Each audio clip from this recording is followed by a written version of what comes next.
In this video, I'll show you how to highlight text in Microsoft Teams so your messages stand out and are easier to read. Highlighting text is useful when you want to emphasize important information, instructions, or key points in chats and channel conversations. First, open Microsoft Teams and go to the chat or channel where you want to send a message. Click inside the message box and type the text you want to highlight. After typing, select the text by clicking and dragging your mouse over it. Next, look below the message box and click the Format button.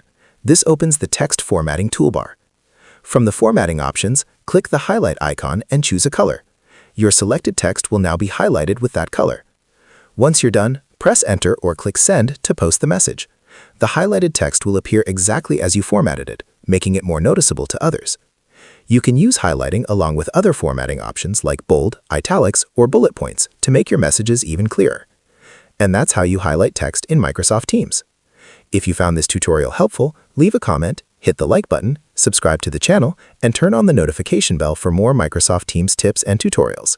Thanks for watching, and I'll see you in the next video.